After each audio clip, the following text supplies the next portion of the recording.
और आज 14 फरवरी है, यानी वो तारीख जब हिंदुस्तान को सीमा पार से गहरा जख्म मिला था।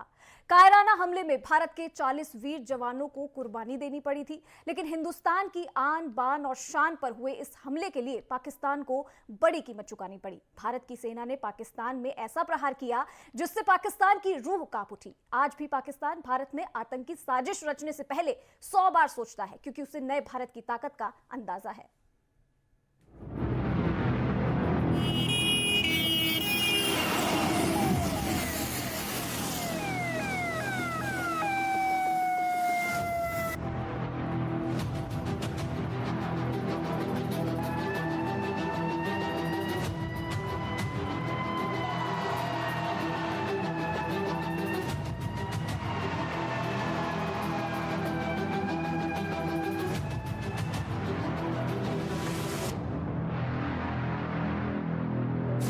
साल 2019, तारीख 14 फरवरी।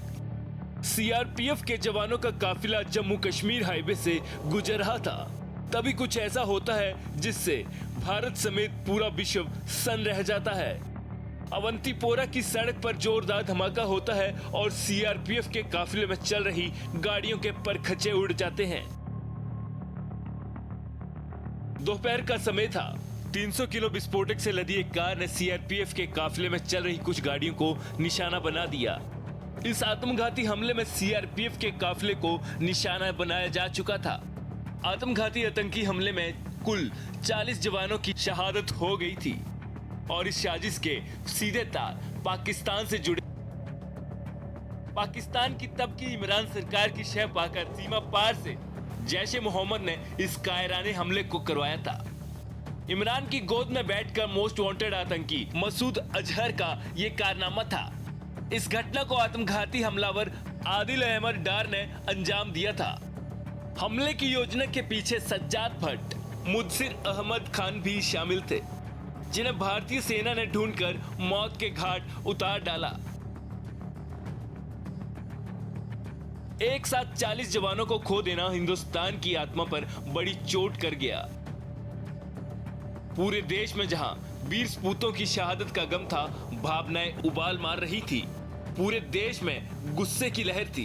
पाकिस्तान से बदला लेने और कड़ा सबक सिखाने की आवाज देश के कोने कोने से उठ रही थी। इतना तो तय था कि पाकिस्तान की नापाक धरती से जिस साजिश को बुज़दिल तरीके से अंजाम दिया गया, उसका हिंदुस्तान ऐसा जवाब देगा कि पाकिस्तान की आने वाली कई पुश्तें याद रखेंगी।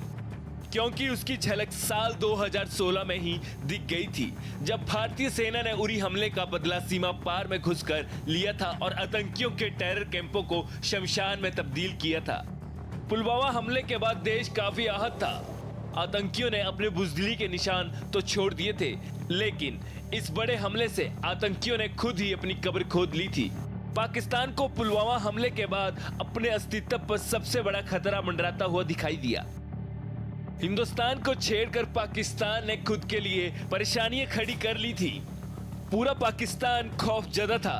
पुलवामा हमले के बाद से हर बीतता दिन उस पर भारी पड़ रहा था, जो उसकी सरकार और आवाम के बयानों से भी साफ जाहिर होता था। एक आशंका उसके मन में थी कि पता नहीं हिंदुस्तान अब क्या करने वाला है। भारत का साफ संदेश था कि जवानों की शहादत का बदला लिया जाएगा, और ऐसा लिया जाएगा जिससे पूरी दुनिया को संदेश मिले कि आतंक का जहर दुनिया से मिटाना कितना जरूरी है। मैं आतंकी संगठनों को और उनके सरपरस्तों को कहना चाहता हूं कि वे बहुत बड़ी गलती कर चुके हैं। बहुत बड़ी कीमत उनको चुकानी पड़ेगी।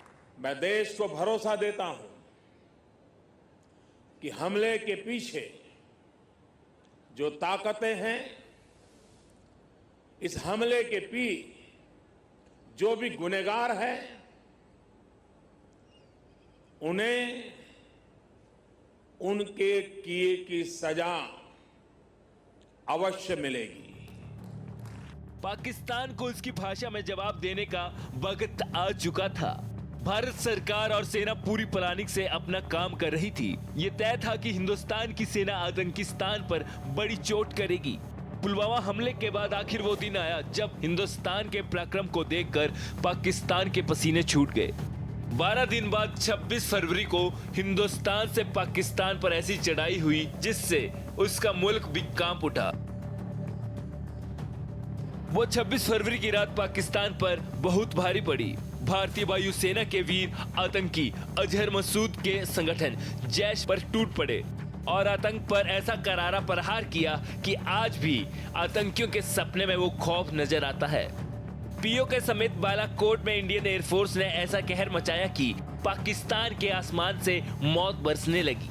बालाकोट एयर स्ट्राइक में जैश ए मोहम्मद के सैकड़ों आतंकियों को आसमानी हमले में ढेर किया गया। पुलवामा अटैक पूरी तरह पाकिस्तान सरकार ने प्रायोजित किया था। शुरू में तब के पाकिस्तानी वजीर आजम इमरान खान दुनिया को भटका रहे थे। बेशर्मी से झूठ बोलते रहे कि पुलवामा हमले में पाकिस्तान का कोई हाथ नहीं है, लेकिन ये झूठ भी ज्यादा दिन तक टिक नहीं सका। हमले के 1 साल बाद पाकिस्तान के आतंक का चेहरा बेनकाब हो चुका था। इमरान सरकार ने इस बात को कबूल किया था कि हमले के पीछे उसके मुल्क का हाथ था। इमरान सरकार में मंत्री रहे फवाद चौधरी ने बकायदा वहां की संसद में बयान दिया था और पुलवामा हमले को बड़ी कामयाबी भी बता डाला था। स्पीकर जनाब शाह महमूद कुरैशी साहब की टांगें कांप रही थी, कह रहे थे हिंदुस्तान हमला कर रहा है। हमने हिंदुस्तान को घुस के मारा है जनाब स्पीकर वहां पे। और पुलवामा में जो कामयाबी है, पुलवामा में जो हमारी कामयाबी है, वो इमरान खान की क़यादत में इस कौम की कामयाबी है। उसके हिस्सेदार आप भी सब हैं, उसके हिस्सेदार हम भी सब हैं। जाहिर था कि पुलवामा महज आतंकियों की साजिश नहीं थी, बल्कि मोस्ट वांटेड आतंकी मसूद अजहर के पीछे पाकिस्तानी फौज और सरकार पूरी शामिल थी। लेकिन पुलवामा हमले के बाद से ही हिंदुस्तान की सेना का पराक्रम देखने के बाद पाकिस्तान खौफ में है और पाकिस्तान को इस बात का पूरी तरह से इल्म हो चुका था कि ये भारत है, अगर इसे छेड़ा तो ये भी किसी भी हाल में छोड़ेगा नहीं। Bureau report, Bharat express.